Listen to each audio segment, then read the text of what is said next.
You got into the safety business because you wanted to protect people, but somewhere along the way, the job started controlling your time, your schedule, your priorities, even your income potential. What if the expertise you've built over the years in the field can give you something more? More freedom, more control, more ownership of your future. I'm Sheldon Primus, the author of 7 Steps to Starting a Profitable Safety Consulting Business and the host of the Safety Consultant Podcast, with more than 350 episodes helping safety professionals become consultants and grow their career. Consulting changed my life. In fact, I'm a full-time RVer, and one consulting contract paid for my home I live in today. Now, I help safety professionals build their own consulting practice through bi-weekly coaching calls, accountability, and personal guidance. But this program isn't for everyone. Start with the Consultant Readiness Audit at sheldon.coach. What if everything we thought we knew about safety was just interference? From the host of the Rated R Safety Show and the founder of Safety FM comes the complete Signal Transmission Trilogy, now available in one powerful edition. Safety, in my opinion, the book that started the conversation. Safety Mutation, where the boundaries of culture, systems, and belief begin to break. And now, Safety Transmission, the final piece of the signal. For the first time, all 3 books are together in one volume. The Signal Transmission Trilogy, Complete Edition. This isn't just about compliance. It's about consciousness. It's about decoding the way we think, lead, and live, inside and outside the system. Whether you've been following the signal since the beginning or you're just now tuning in, this is the version to own. Search Signal Trilogy on Amazon or visit safetyfm.com to get your copy now.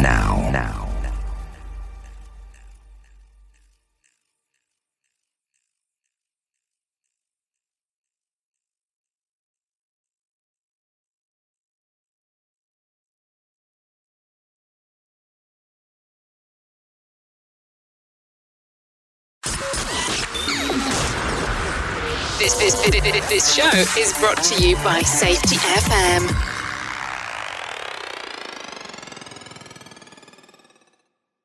The following program is rated for mature audiences. It may contain adult language, adult situations, and frank safety discussions. The names and certain details have been changed to protect the safe and the unsafe. But believe me, every item in here is true.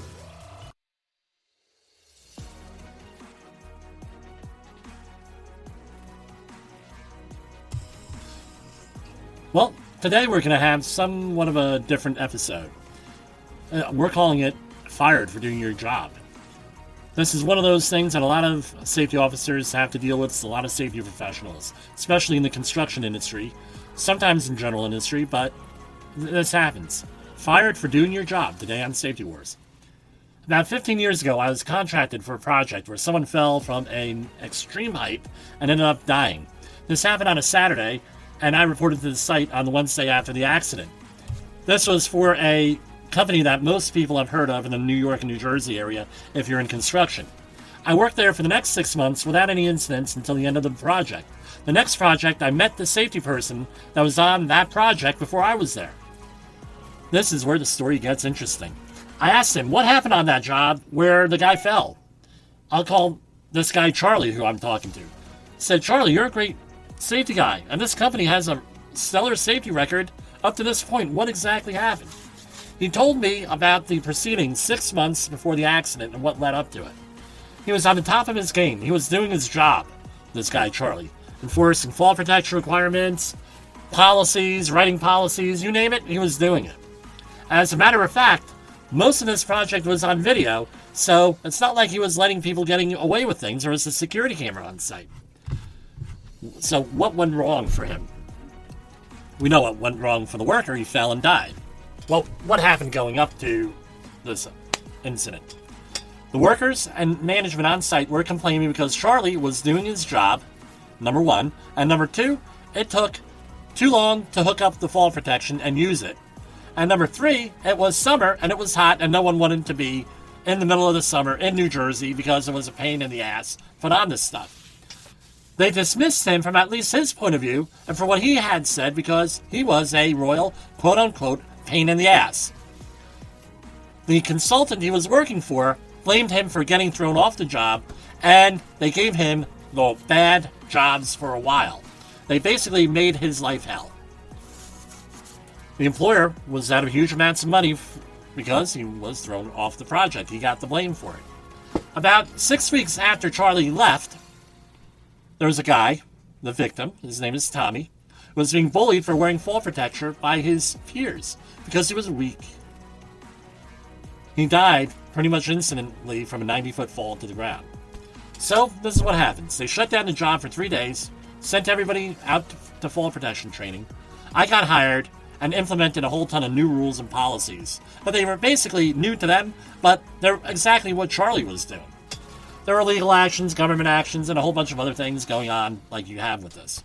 I get to the job on that Wednesday. The entire workforce saw this guy Tommy fall from the work area.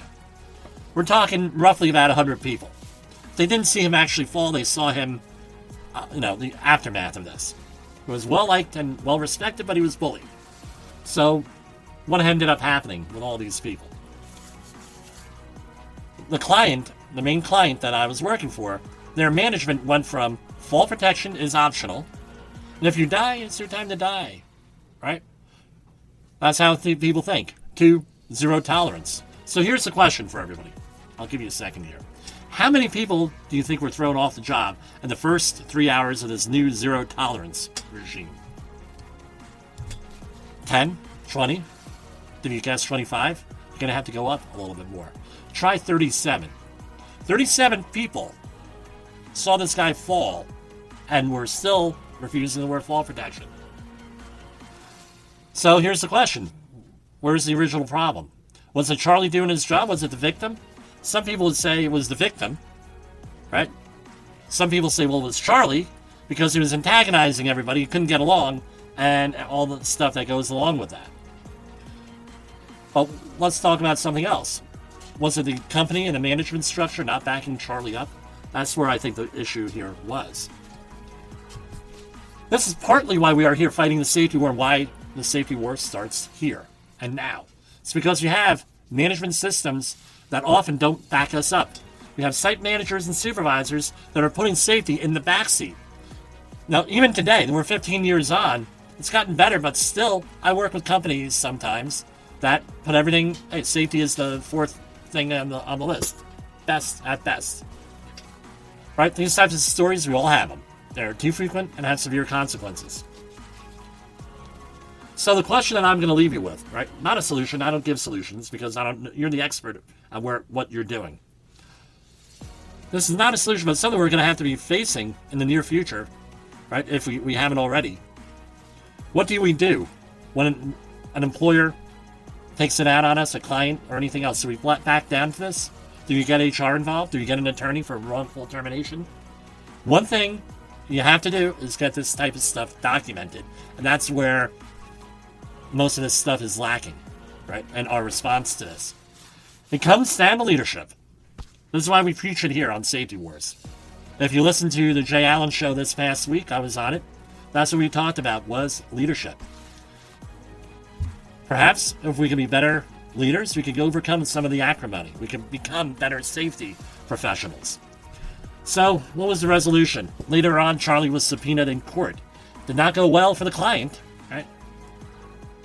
It still is going worse with the family 15 years on. The case did not go well for anybody involved in this. It really was a horrible situation. It wasn't going to go good for that client. If it was in another jurisdiction and not New Jersey, some people would have likely ended up in jail that were the competent persons. So, some things to consider. Remember, when we lose a battle in the safety war, there are human costs. Learn to be a leader, learn to be a person of influence, so you can better influence the work crew. For Safety Wars, this is Jim Polzel. The views and opinions expressed on this podcast are those of the host and its guest and do not necessarily reflect the official policy or position of the company. Examples of analysis discussed within this podcast are only examples. They should not be utilized in the real world as the only solution available, as they are based only on very limited and dated open source information. Assumptions made within this analysis are not reflective of the position of the company.